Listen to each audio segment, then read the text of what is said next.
Hey family, it's Tasha, Mom Bear Homestead. I hope you guys are well. I just wanted to go into, as I know a lot of folks are gearing up for gardening season. I know this is the time where you start to feel antsy and you just want to get out there and plant some food, and you're like, oh, the weather looks a little okay, but you got to be careful because frost is not over, colder nights are not over, and so it's just not time yet and you can't do it. And then you're thinking, should I start indoors? Should I go ahead and start some stuff that I can transplant later?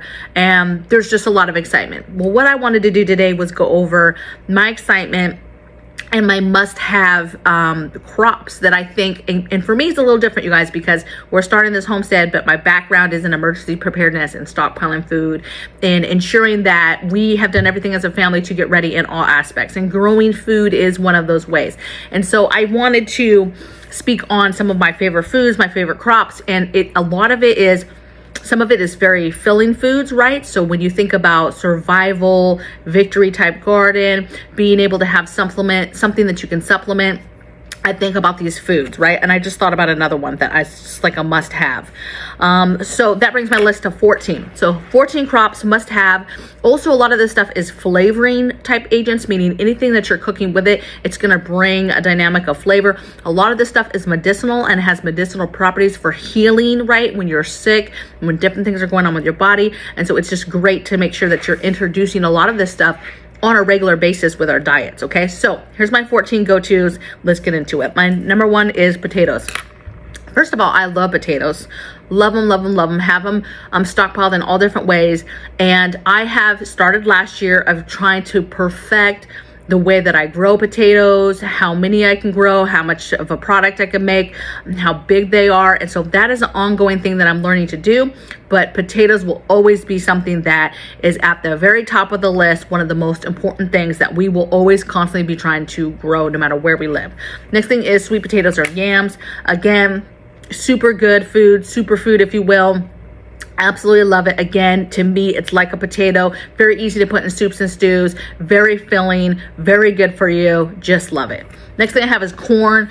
A lot of times people think this is a vegetable. It's not. It's a carb. And again, it has that filling aspect. I use it a lot in soups and stews.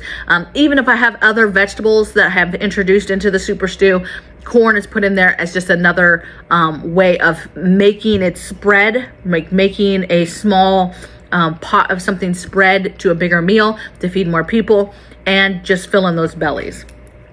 Next thing I have is carrots. We grow a lot of carrots, love carrots. Super good for vitamins, right? You've got to have certain foods that have certain vitamins so that you can maintain that when the grid goes down and there's no more grocery stores, and you can't just go and get like a vitamin, a supplement over the counter. You have to know where these plants come from, where you can get these levels of those vitamins from, the different foods that you can get it from, and carrots is a good one.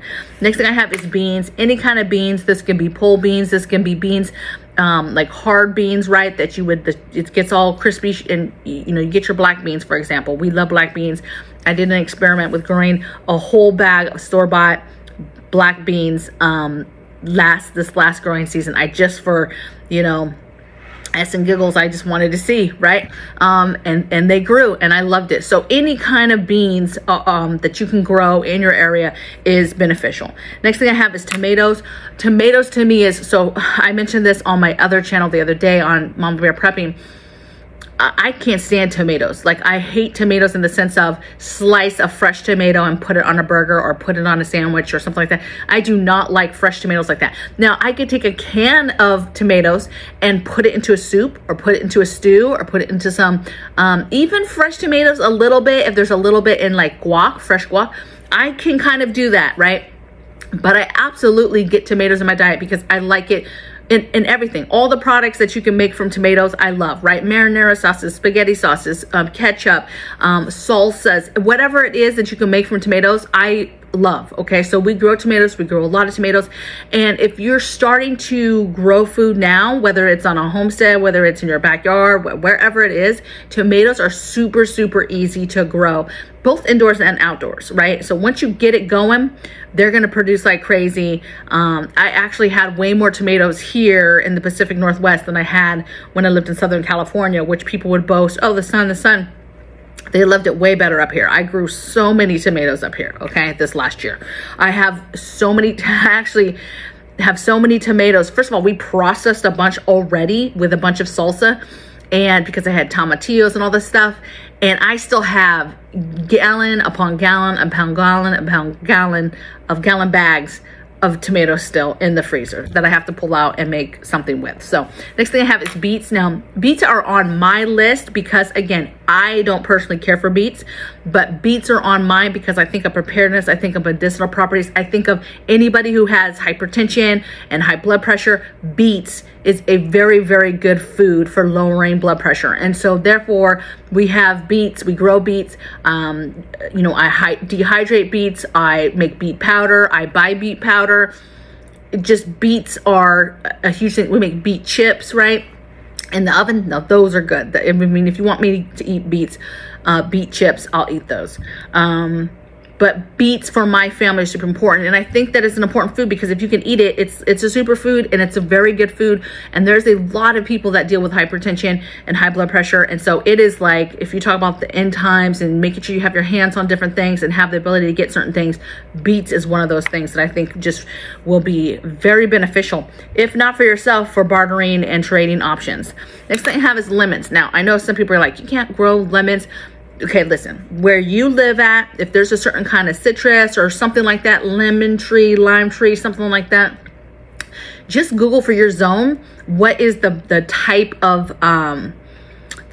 of, for example, I just said lemon, the type of lemons that grow good in this area. And then you buy those types of lemon trees or those types of lime trees or whatever it is. Maybe it is a food that's very, very hard to grow in your area. So maybe it's a tree that is a hybrid, is a smaller dwarf type that stays in your house or stays in an indoor garden or stays in the greenhouse, right? It never is meant to go outside and be planted in the ground because, you know, you have hard winters or you just live in an area where that's not going to be possible. So where is it possible? How can you protect that and how can you grow it up and get it? Again, you could get that stuff and maybe not grow it, but just stockpile it.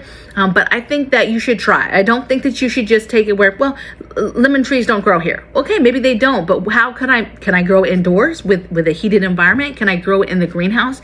Is that enough temperature rise to keep that tree growing during the winter? Just see what you can do and make it work, okay? If you fail, then you fail, right? And you're either gonna try it again, or maybe after failing a couple times, you're like, okay, this really isn't gonna work for us where we're at, okay? Next thing I have is oranges, kumquats, any of those things. Mandarins, again, Google your zone and what of that family grows in your area the best. And then you special order that stuff. You go to your local nurseries and you get that stuff. Or you go to your local nurseries and you say, hey, I'm trying to grow some sort of citrus, some sort of orange, mandarins, blood oranges, kumquats. I'm trying to grow something in that family. What do you have? What grows in this area? Those are the people that are going to be knowledgeable, are going to know if it's a go. They're going to know if it's, we absolutely do not sell that. You're not going to grow that here, whatever the case, right? But get what you want. To me, we have to have kumquat. We have to have, actually kumquat does better here than obviously oranges, Pacific Northwest. But what is going to be okay in your area, and get it going, okay? Next thing I have is blueberries, superfood. Are there other berries you can grow? Strawberries, raspberries, other things, of course. But blueberries deserve their own special category. Medicinally, superfoody, just very, very good for you, okay? Delicious snack, kids like them. Delicious snack that chickens can eat. I mean, there's just a lot of greatness that comes with blueberries. They grow in my area, for example. And so I just love the fact that blueberries. We're going to be planting a lot of blueberries.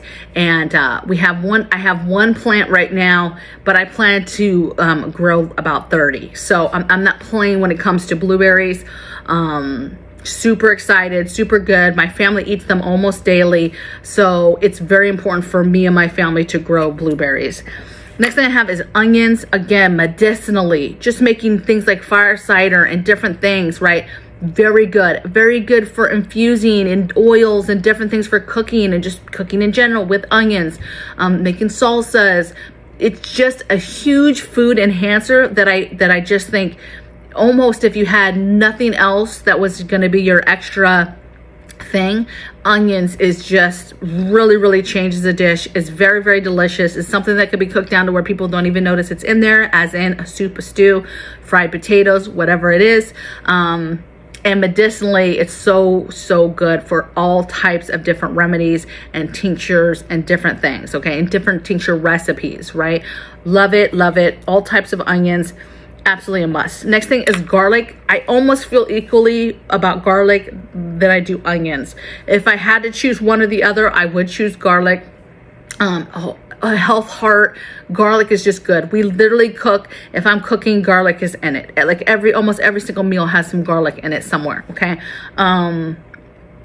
Garlic, it's just super important. It's easy to grow from store-bought, easy to grow from older bulbs. It's just phenomenal. Love garlic. And so it's a must. It's a must. Like when you think about crops that every single season, every single time, and all year round, if you can get away with it, you would grow. Those are the things you want to grow, and garlic is on that list, okay? Next thing is ginger. Now, this is kind of a side one, but again, this is more holistic health-wise of why we have it. I don't cook a lot with with ginger, but I make a lot of stuff with ginger, okay? So medicinal properties of that, different recipes, again, fire cider and different things, right? Different remedies. Ginger is very good for you, okay? I've put together a bunch of inflammation type products, powders together, right? Turmeric and ginger and different things like that. And ginger is almost in every single holistic thing that I like doing, right? And so it's important to grow it. It's important to have it so that you have it and you can preserve it, and you can have that in a preserved form and always be growing it. It's one of those things that takes a while to grow, right? It's 8 to 10 months is the time frame that you're like, hey, you grow it to where it's branching and grown and you're pulling it out of the ground, okay? But absolutely must have, right? And then the last thing I had, which was my add-on when I started the video, was spinach. Hubby loves spinach. Spinach is delicious. Again, spinach is great because you can make something as simple as a salad. You literally could just throw a little bit of olive oil, soy sauce, whatever, right on the top, drizzle it, eat it.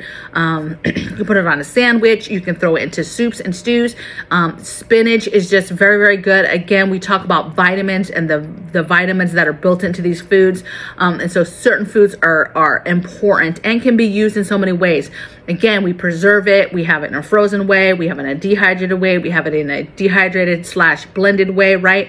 There's just so many ways to keep and stockpile spinach, and it's fast growing. It doesn't take that long. It's like microgreens in the sense of like a lot of, if you do it in order, microgreens are the fastest, and then there's a lot of just lettuces and spinaches and kales and stuff that just grow super fast as well, so that you can keep that fresh greens in your diet. And I'm just a huge fan of spinach. Spinach is one of our go-tos as far as when you talk about what lettuces and things like that we're growing on a regular basis. Like what greens are you growing every single time, no matter what? Spinach is one of them. So that's my 14 crops. I want to hear in the comments what your guys' crops are, what your go-to crops. Obviously, I'm growing more crops. I grow more foods. But if you talk about like the ones that absolutely 100%, I'm buying plants that are already started. I'm buying seeds. I'm ensuring I have backup seeds in these crops. I mean, number one, there's not a garden season that's going by that I'm not growing all these things that I just told you. These are my must-haves for survival garden, to supplement later in life. It's like if you talk about what are the foods you want to be able to supplement what you have in your home, these are them, okay? So that's what I got for you. I hope you guys had an awesome week. I hope you guys have a great weekend, and I'll see you guys next week on the next video. Take care. Bye.